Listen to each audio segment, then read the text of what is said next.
Hello everyone, I'm Jordan Kruger. Welcome to Tommy Media's The Locker Room.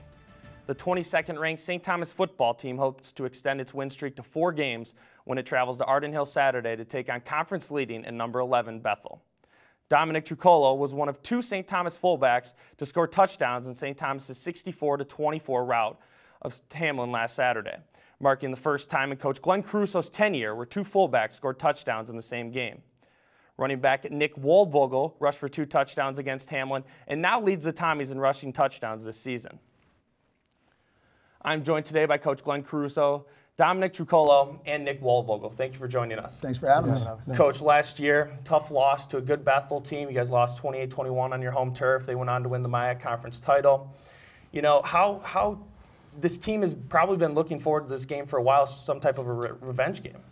We don't use the word revenge, nor do we really think that's a great motivating factor. By the way, the game was actually at their place that they won, so we get a chance to go back there again, which we always enjoy playing Bethel regardless. It's always the favorite game of the regular season, but even more so in many ways at their place. And it's going to be great for us to go back there. Fantastic football team, tremendously talented. I mean, just talent all over the place. And every time that we line up against each other throughout the years, it's been a pretty nice battle. So looking forward to it. Dom, first time last weekend that 2 running backs have scored, or fullbacks have scored touchdowns in Coach Caruso's tenure. What is the fullback's role in this offensive scheme, and is this something we can be seeing more of in the future? Well, you could sure hope to see some more touchdowns, that's for sure. You know, the fullback's role in our scheme is to be sort of a lead blocker for our running back. Just to create holes, and you know the line does a good job, and our job is to clean up whatever is left over on the defense and create holes for running backs. Coach, now let's talk about that Bethel offense. Very balanced offense in terms of their passing and rushing attack. How tough is it to defend a very good rushing attack that likes to use the play-action pass to open up the defense a little bit? Obviously, it's difficult. Difficult for a lot of reasons, a lot of the same reasons why we like to have balance on offense. It reminds me a lot of how our offense operates in terms of the balance. And as you said, I mean, their run game is great. Everything flows sequentially off their run game.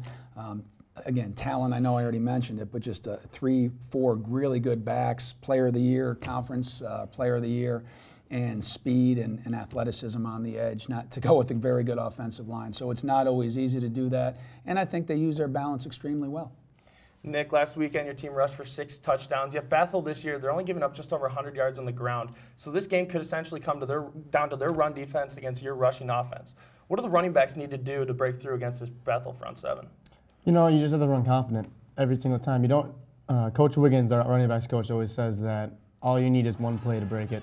So if you just expect the hole's going to open up and you trust in your teammates, you'll be okay. Thank you. And now it's time for this week's fan question. Coach Junior Paige Gimson wants to know, what is it like to coach at the D3 level in terms of support from the school, athletic department, students, and the alumni? Well, obviously, it's fantastic to be able to coach college football at any level, but one of the reasons why I think this level is so unique, it is varied. So there's 238 plus or minus Division III schools that are out there. And along that continuum, there's different levels of play, there's different levels of coaching, there's different levels of athlete, and there's also different levels of support.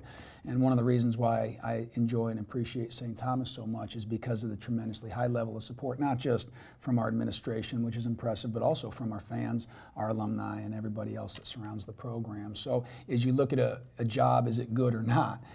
Usually in coach speak, one of the things is how well supported is that job. You don't look at the wins necessarily or the location usually second, but how well supported is that program. And here, we're very fortunate. If you have a question, tweet it to @TommyMedia. Thanks for joining us. Be sure to check Tommy Media for the latest campus news. With Coach Glenn Caruso, Dom Trouccolo, and Nick Waldvogel, I'm Jordan Kruger. We'll see you next time in The Locker Room.